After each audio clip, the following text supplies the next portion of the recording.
తెలియజేసుకుంటున్నాం. ముఖ్యంగా డాక్టర్ మన పెద్ద ఒక రాజ్యాంగం బుక్ తెచ్చినాడు. మన సభకి అది పరిచయం చేసినాడో నాకు తెలియదు, కానీ ఆ బుక్ తీసుకొచ్చి ఇలా పరిచయం చేస్తే బాగుంటుందని కూడా పెద్ద నేను ప్రత్యేకంగా చేయడం తెలియజేసుకుంటాను. పెద్ద నువ్వే పైకిరా, రాజ్యాంగం బుక్ చాలా దూరం నుంచి పెద్ద తెచ్చినాడు. ఒకసారి మేము దాన్ని గమనించినాం. ముఖ్యంగా పెద్దానికి ప్రతి ఒక్కరికి పెద్దానికి ఖచ్చితంగా హృదయపూర్వక వందనాలు తెలియజేసుకుంటున్నాం. ఇది రాజ్యాంగం. పూజారి బాలనరసింహరావు ఖచ్చితంగా గమనించాలా. ఈ రాజ్యాంగంలో ముస్లింస్కి ఒక పురాణం, క్రిస్టియన్స్కి ఒక బైబుల్, మన హిందువులకు ఒక భగవద్గీత ఇవన్నీ పొందపరిచి రాసిన ఏకైక గ్రంథం రాజ్యాంగం. ఈ రాజ్యాంగంలో ఏముంది, మన పురాణంలో ఏముంది, బైబుల్లో ఏముంది, మన భారతీయులలో ఏముంది అనేది ముఖ్యంగా తెలియజేసుకోవాలా.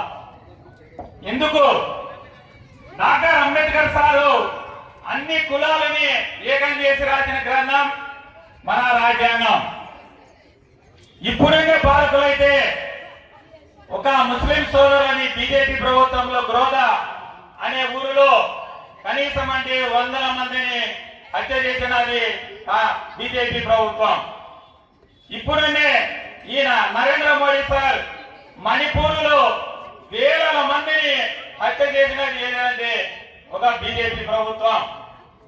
ఒక మహానుభావుడు మిలిటరీలో రిటైర్ అయి మణిపూర్లో ఆయనకి న్యాయం చేయమంటే మహిళలు మీరు బాధపడకూడదు నగ్నంగా ఊరేగింపు చేసినది ఒక నరేంద్ర మోడీ ప్రభుత్వం. అటు ముస్లింలకు కానీ క్రిస్టియన్స్లకు కానీ మనకి భంగం కల్పించినది ఒక బీజేపీ పార్టీ.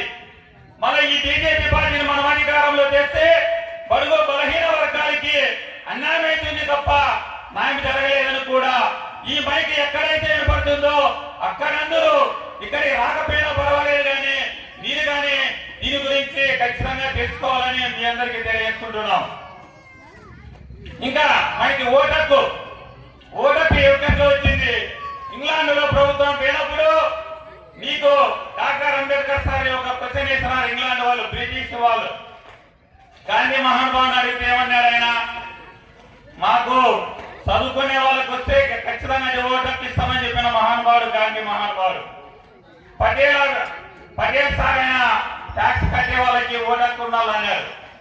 ఇంకొక నెహ్రూ సార్ 100 ఎకరాల భూమి ఎవరికైతే ఉందో వాళ్ళకే ఓటకు కలిగించాలని కోరిన మహానుభావుడు.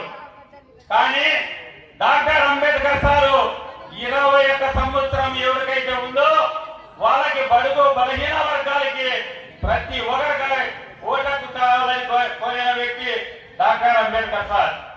మళ్ళీ డాక్టర్ అంబేద్కర్ సార్ కోసం మనం పాటుపడుతున్నామా, లేకపోతే వేరే వాళ్ళ కోసం మనం పాటుపడుతున్నామని కూడా ఈ గుండెగల్ప ప్రజలందరూ ఆలోచించుకోవాలా. ఎందుకోసం ఆలోచించుకోవాలా, మనకి నిన్న ఒక అమ్మఒడి పడింది.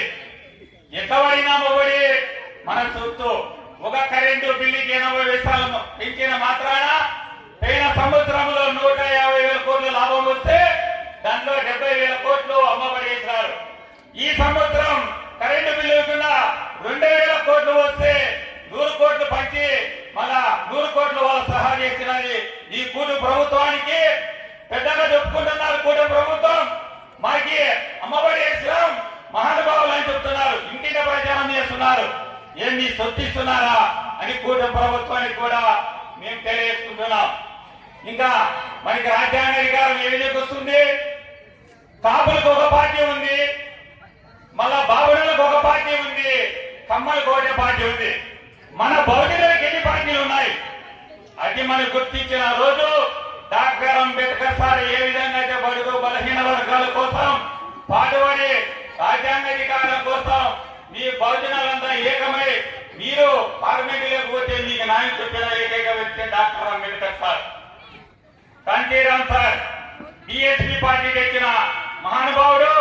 ఆ పార్టీ కూడా మనం కూడా ఖచ్చితంగా అర్థం చేసుకొని 2029లో మన కోసం కాంగ్రెస్ పార్టీ కానీ నిన్న ఢిల్లీలో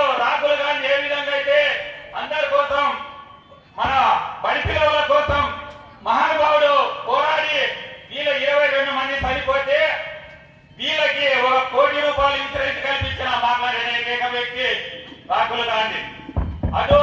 కానీ బీజేపీ ప్రభుత్వం ఒకే వరకని ₹1 ప్రకటించమని బహిరంగ సభలో చెప్పిన వ్యక్తి ఆయన.